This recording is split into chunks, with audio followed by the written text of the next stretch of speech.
কোন জিকিরটা করব?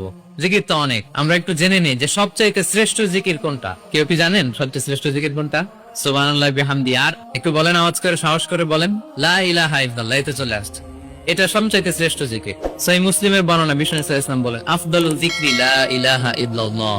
সবচাইতে শ্রেষ্ঠ জিকির হচ্ছে লা ইলাহা ইল্লাল্লাহ। আপনার কাছে মনে হয় এটা তো সিম্পল, এটা সবাই জানে, এটা তো সবাই পড়ে। না, আল্লাহ তাআলার কাছে এটা অনেক দামি, সবচাইতে শ্রেষ্ঠ জিকির। এটা একটা বিপ্লবী বাণী, এটা একটা সুমহান বাণী। এটাকে বলা হয় কালিমাতুত তাওহীদ, একত্ববাদের ঘোষণা আছে এতে। লা ইলাহা ইল্লাল্লাহ, আল্লাহ ছাড়া কোনো ইলাহ নেই, কোন উপাস্য নেই, কোন বিধানদাতা নেই, কোন আইনদাতা নেই। এটা সুমহান বাণী, এটা যাচ্ছে তাই ছোটখাটো কোনো বাণী নয়। লা ইলাহা ইল্লাল্লাহ আফদালুল যিকরি লা ইলাহা ইল্লাল্লাহ। অবসর পেলেই, সময় পেলেই করবেন লা ইলাহা ইল্লাল্লাহ, লা ইলাহা ইল্লাল্লাহ, লা ইলাহা ইল্লাল্লাহ। এটা কালিমাতুত তাওহীদ, আল্লাহ তাআলার সুমহান বাণী। এটা যে আমাদের কাছে খুব স্বাভাবিক জিকির মনে হয়, এটা এই ব্যাপারটা আবার অস্বাভাবিক না, এটাও স্বাভাবিক। কারণ মুসা আলাইহিস সালামের কাছে এমন মনে হয়েছিল। মুসা আলাইহিস সালাম সরাসরি আল্লাহর সাথে কথা বলতেন। মুসাদ্দারাকে হাকিমে একটা হাদিস এসেছে, মুসা আলাইহিস সালাম আল্লাহকে বললেন, ইয়া রাব্বি আল্লিমনি শাইআন আযকুরুকা বিহি ওয়া আদউকা বিহি। মুসা আলাইহিস সালাম আল্লাহকে বললেন, আল্লাহ আপনি আমাকে এমন একটা জিকির শিক্ষা দেন যে জিকিরটা দিয়ে আমি আপনাকে ডাকবো, আপনার কাছে চাইবো, এবং এটা আর কেউ জানবে না, আপনি আর আমি। তো আল্লাহ বললেন,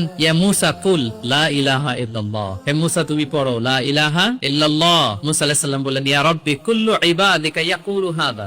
হে আল্লাহ, আপনার সব বান্দাই এটাই করে, লা ইলাহা ইল্লাল্লাহ তো সবাই জপে, সবাই করে। আমি তো স্পেশাল কিছু চেয়েছিলাম, ইন্নামা উরিদু শাইআন তাফুসুনি বি। আমি এমন কিছু চেয়েছি যেটা স্পেশাল, এটা এই নামে আমি ডাকবো আর আপনি জানবেন, আর কেউ জানবে। স্পেশাল একটা জিকির আমাকে শিক্ষা। তখন আল্লাহ তাআলা বললেন, ইয়া মুসা লাউ তাদাউ লা ইলাহা ইল্লাল্লাহ ফি কাফফা। মুসা তুমি যদি লা ইলাহা ইল্লাল্লাহকে মিজানের এক পাল্লায় রাখো, আর সাত আকাশ আর সাত জমিন যদি আরেক পাল্লায় রাখো, মুসা মুহূর্তেই লা ইলাহার পাল্লাটা ভারী হয়ে যাবে। সুবহানাল্লাহ।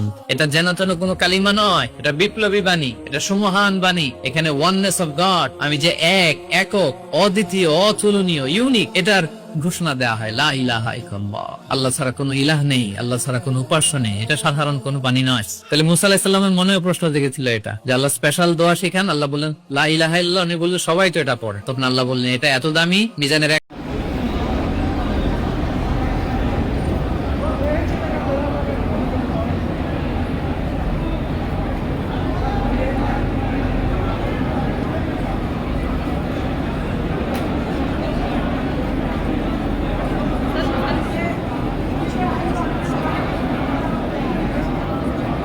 عادي इधर ही था ये कोना मिला के इधर ही था